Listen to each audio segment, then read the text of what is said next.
آیت اللہ مشکین نے فرمایا اس وقت ذرا غور کرو کہ کیا منظر تھا. جناب زہرا آگے بڑھ کے کہتی تھی میری آغوش میں آ جا، اور امام کہتے تھے اماں یہ میرا امتحان ہے، مجھے خود زمین کربلا پہ گرنے دیجیے. اجرکم اللہ.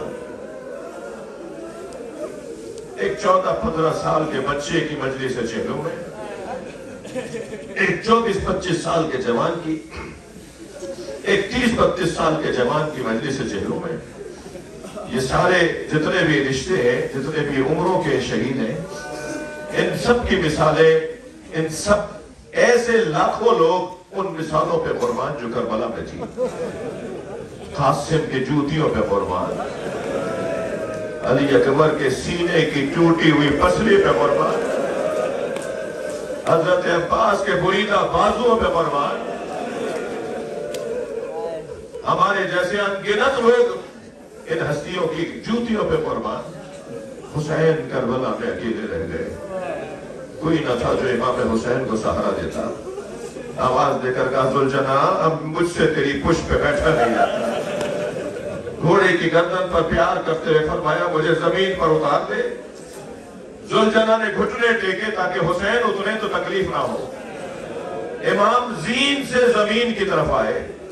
سن رہے ہیں نا آپ، حسین نے زین تو چھوڑ دی مگر زمین تک آنے میں بہت دیر لگی. فرزند زہرا کا بدن تیروں پر معلق رہا. ادھر پسر ساتھ کی آواز آئی خبردار، حسین گھوڑے سے اتر آئے ہیں، کوئی ذوالجناح کو تیر نہ مارے. میں نے بچپن میں نبی کو اس پہ بیٹھے دیکھا ہے. آواز دے کر کہنے لگا ذوالجناح کو پکڑ کر لاؤ. میں نے دیکھا ہے نبی اس پہ بیٹھتے تھے، میں اسے تبرک کے طور پہ اپنے پاس رکھوں گا.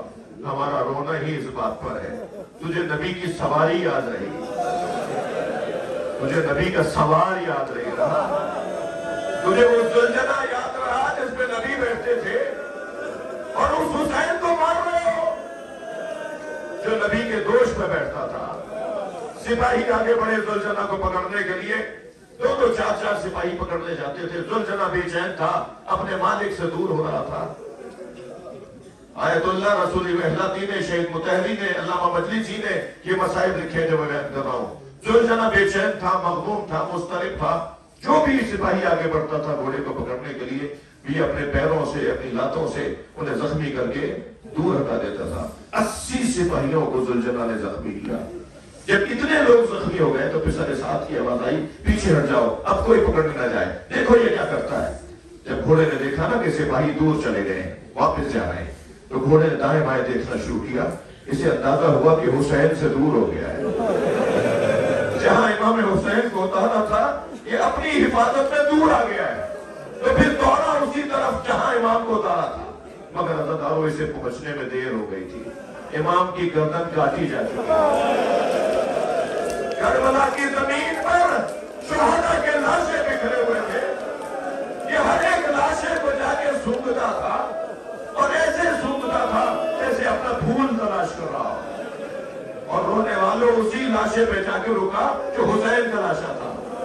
امام کی رگوں سے خون نکل رہا تھا، امام کی کٹی ہوئی گردن سے خون نکل رہا تھا. اس نے اپنی پیشانی کو امام کے خون سے رنگین کیا اور زمین کربلا پہ ایسے پیر مارنے لگا جیسے ماتم کر رہا ہو. ابھی ماتم بھی ہوگا نا، نوحہ بھی ہوگا نا.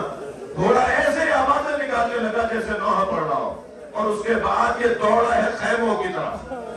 آپ نے بہت سنا ہوگا بیٹیوں کو باپ سے بڑا پیار ہوتا ہے، باپ بھی بیٹیوں سے بہت پیار کرتے ہیں.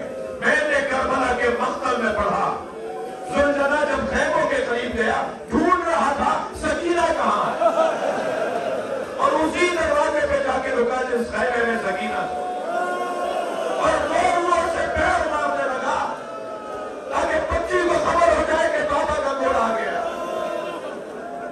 خیمے سے پردہ ہٹا، 4 سالہ حسین کے سینے پر سونے والی سکینہ انتہائی وقار کے ساتھ قدم اٹھاتی ہوئی آگے بڑھی. گھوڑے کے قریب آئی تو گھوڑے نے گردن جھکا دی. میری بیوی نے گھوڑے کے گردن پہ ہاتھ پھیرتے ہوئے ایک جملہ فرمایا یا جوادا بھی حل سقیا بھی اب قتلا شانا، اے میرے بابا کے با وفا گھوڑے، تجھے اتنا پتا پانی پلا کر مارا